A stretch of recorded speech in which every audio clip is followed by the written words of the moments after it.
All right. I thought I'd discuss a couple things that I got asked about at Brickworld. And one of the big things I got asked about was the firing cannons on the ship. If you saw any videos or anything, I talked a little bit about this as I was building the mock. The whole plan the whole time was to make the cannons fire. And in addition to making the cannons fire, for the ships, I wanted them to all fire at the same time. Which is not an out-of-the-box configuration. So I'm going to show you an out-of-the-box configuration, and then some of the modifications that we had to do to make them all fire together. This is not a paid advertisement for Brick Stuff. Rob at Brick Stuff was just great to work with. He really kind of helped make this happen, and definitely took some time out of his own things to help me get this figured out, and was super supportive the whole way about doing this. And we're going to work together on doing some more stuff soon. No more secrets about that, but we definitely got some more things planned. But anyways, let's take a look at the Canon situation, because I got a lot of questions about this. Okay, so one little disclaimer, I guess. I don't know if he actually has these put up on his website yet. You can get them at any of the conventions that they're at. He had these last year, which is how this whole project started. But I don't know if he's added these to his website yet. I know he had created a special link for me to be able to order, because I ended up with somewhere around 11 of them or so. But anyways, so you might need to email him if he even has these back in stock. I bought quite a few, as you might imagine. But this is the kit that you get if you buy it stock off of the website. So let's open this up, and you can see that's what they are. There's no hiding that.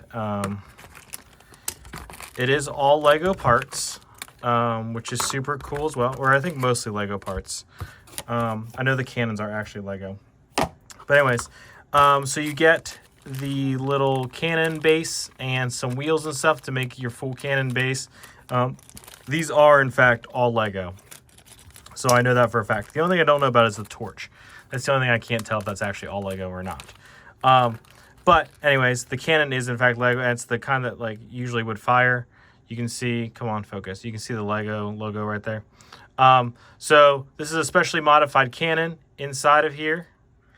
There is a couple LEDs. This is just a little. This is mostly just to hold it on what would be the firing pin, right? The firing pin doesn't really move anymore, which is fine.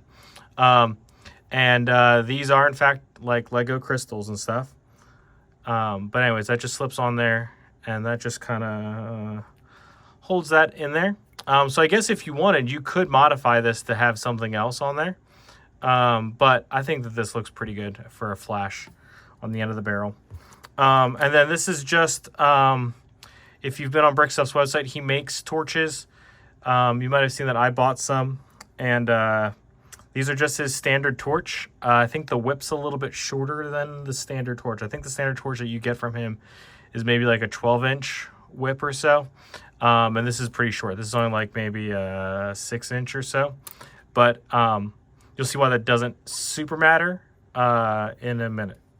And then here's where kind of all the magic happens. And so let's pull this out.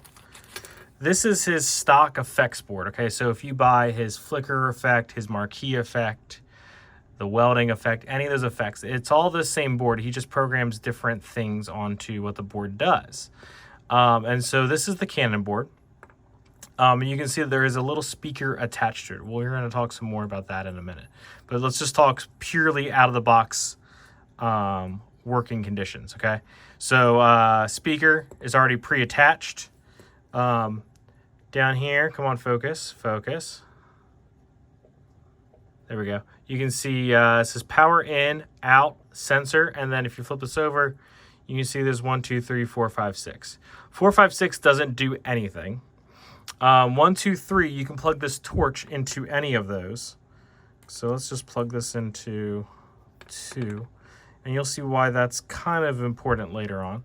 And then the cannon goes into the output. So if you've seen the Pirate Mountain, which obviously you probably have if you're here, The Pirate Mountain has a whole bunch of these because this is what controls the flicker effect across my whole mountain. So on the mountain, I have a flicker control board, and then I have a bunch of control boards chained onto it using this 3-wire thing. So there's all of your connections, okay? Obviously, you put this in the barrel, you put this in the hand of a guy, right? And it all kind of works. Let me get a, I'm not going to bother. He also sends you a battery pack, which is kind of cool. It's nice that it's not a USB to battery, so if you just want to straight plug this in, you don't got to do anything extra. Let me go grab a USB cord so we can plug it into my thing and we can take a look at it. Okay, so I have this just plugged into just a normal USB here. Turn it on, see it's got power. You'll see it go through its little thing here. If you've seen this before, you already kind of know what's going on. You're gonna hear the loading, the lighting of the torch,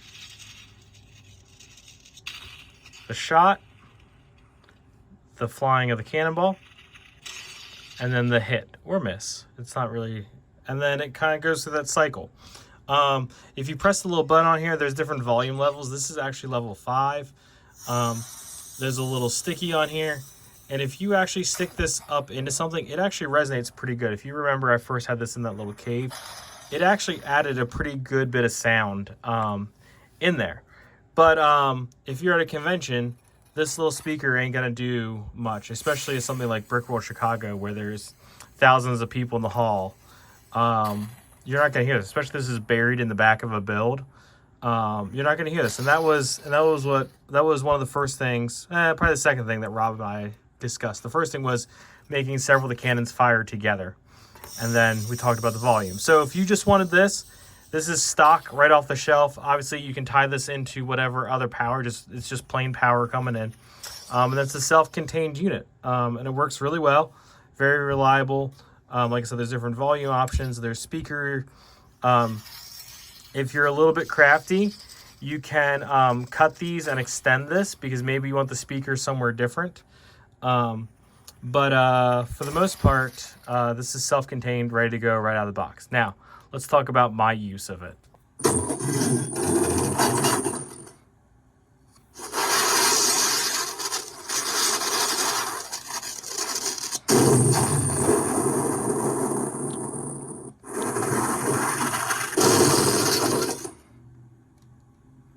Okay, so you're going to say, well, that's a whole lot louder, Travis. And you're absolutely right. It sure is. And so you can see they all fire together. All the torches light together. There's sound. It's all cohesive. It's one thing, right? And so inside of here is still that control board. However, coming out to it, instead of that speaker, it comes out to this amp board. And then this amp board powers a full like USB speaker, which you use for like your computers or whatever. And so underneath my mock, I had 7 sets of these, or 6 sets of these. But anyways, so one thing I do need to fix today, and you'll see occasionally one of these little things will flicker, and that's one of the things I need to fix. But I want to kind of talk about this as I was doing it, because this might be one of the few times where I'm actually going to pull this apart to actually work on something. And so I'm going to tell you kind of what's in here, and then I'll tell you about what I'm fixing today. So this is cool. Let's look at a little bit of a map. Okay, so inside, these are the kind of components we have, right? This is that main circuit board. These are the 4 torches. These are the 4 cannons. And we need to get them all kind of together into this thing, right? Now, the torches are pretty easy, okay? So the torches actually, because remember, there was 4 circuits on here. Or I'm sorry, 3 circuits on here. I just ran 1,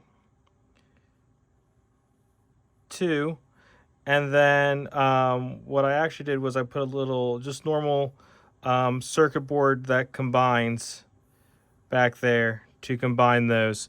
And so they just connected to those 1, 2, and 3 on that side of the circuit board, and that was fine. That was the easy part, right? And so in here, all of these, every single one of those torches is running back into here, getting plugged basically directly into the circuit board, which you'll see when we pull it out. Now, the cannons are a little bit more difficult because they're that 3-wire situation. And so we couldn't just plug them. There was no more options, right? There's only one output for the Canon on this, and so what Rob gave me is there are little splitters. Okay, so one in, two out, and so I came out that center input. Okay, went into a splitter. One went there, one went on. Splitter, one went there, one went on. Splitter, and then just to those two Canons. Okay, and so you'll see when I pop that out, you'll see these little tiny circuit boards, and those are actually the splitters to split that connection all the way along. Now, I told you that there was a problem, right? The problem is that this takes a lot of power to power each of these, because there's 4 LEDs on each one, and that the power coming off that circuit is not super powerful. And so what I need to do is actually put in what's called a power injector into the line, probably right there, just to add more power in down the daisy chain. Again, and it's only on this one that this is a problem. So it seems like 3 is the limit before the problem, because the Imperial ship has 3 Canons in it and didn't do the flicker. The Black Seas Barracuda only has 2 Canons and didn't do the flicker. So it's just, I think it's once you get to the 4 Canons, that's where it starts to need those power injectors. And so that's what we're going to pop this open. We're going to add this in. Now, before we go too much farther, I want to talk about the audio side of this, okay? So you'll see there's a bunch of wires here, right? There's a bunch of extra wires. So part of the problem is I couldn't put this inside the ship because this goes to, my marker's falling, sorry. This goes to a 3.5. A 3.5 doesn't fit through a hole in Lego, okay? It's too big. And I was not drilling into a 30-year-old hull piece to accept a 3.5 millimeter. And so what I did was I took the 3 cables that needed to come out of the out to get to this amp board, and just made them so that they could disconnect so that I could feed wires through, and this lives on the outside. And so you're gonna ask, well, what are the 3 wires? Actually 2 wires, sorry. This is just, well, actually just a straight up copy of this. So it's just these 2 wires, okay? You'll notice they're a little bit thicker just because of the situation we got going on here. But this is just like an RC, battery plug. If you had RC cars as a kid, it's just that same little clip battery plug. And the reason I use that is because you can actually pop these connectors apart and pass each individual wire down through the hole and then remake the connector. And then this other is just, excuse me, is just a power connector coming off this to get more power into or to actually power the amp board. And so this is just the amp board power. This is the signal for the amp board, and this is the output of the amp board. And so coming out of the ship, there are 3 wires. There's the main power wire that powers everything, the Canons and also all the lights. There is the audio wire, which is this guy, and then there is the power for the amp board, which is this guy. And I use those quick connect things that I was talking about not too long ago. They're just those little, just to make that easier. And then I used that RC connector for the other thing just because of, just because that was the little bit thicker wire and it made it easier to tell what's what down there.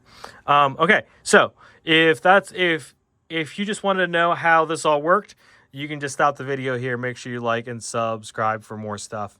You know, all of the normal YouTube things. If you want to stay and watch me pop this guy open, then hold on a second. Let me get some stuff cleared out of the way. Let me clear out some of the decks, and we're going to do some wiring. Okay, so here's the mess of wires that is tucked down in this front compartment. The cool thing about the ships is that they kind of have compartments on the front and the aft sections to hide all of this gack, which is super cool. It made this really easy. So you can see right here is one of the splitters. Here is the focus. Here's the power injector, so just input, output. The problem here is going to be I need to figure out which is the which one is which. And so I'm going to start by just unplugging each one, and when The problem is I'm going to need to wait for it to cycle through. So I'm probably going to just speed this up on camera, but I'm going to kind of unplug each one to figure out which one is the last one in the chain, because it should make 2 of these things go out. And then I'm going to put this just before it.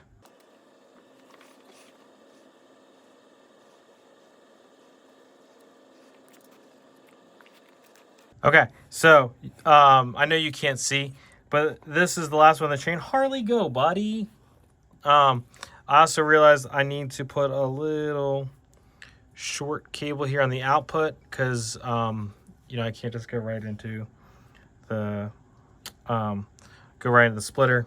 So we're gonna go into the splitter here, like this. Connect the other side.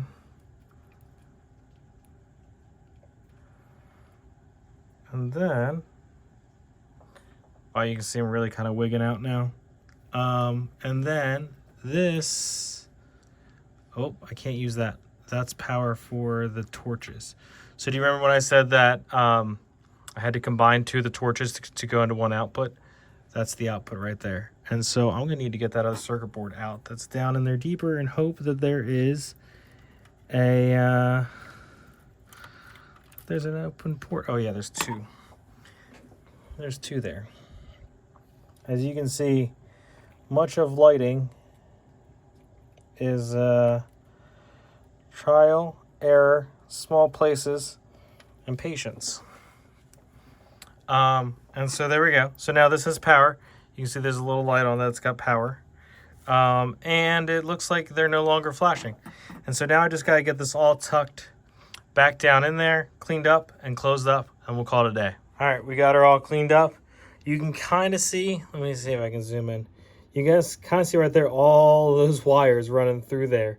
They run the whole kind of length of the ship all the way, because you gotta get the wires from the cannon and from the torches all back in there. But we got her all wired up. She's cleaned up. Here you can see underneath. You can see there's 3 wires coming through. There's the power for the amp board, the power for the ship, and then the audio. There's the amp just sticking there. And I just have the 3.5 just hanging because I haven't figured out a speaker where to put the speakers because of the change up situation.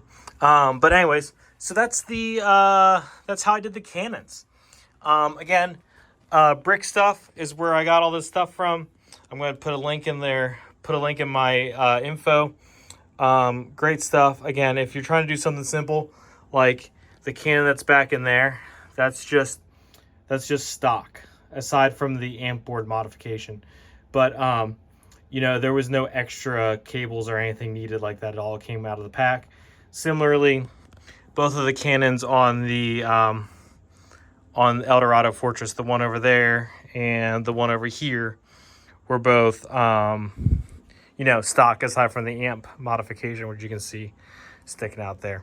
But anyways, if you've got any questions or I didn't cover something and you want me to cover it again, make sure you drop it in the comments below. Make sure you like, subscribe, and do all those YouTube things to help out the channel. Thanks, y'all.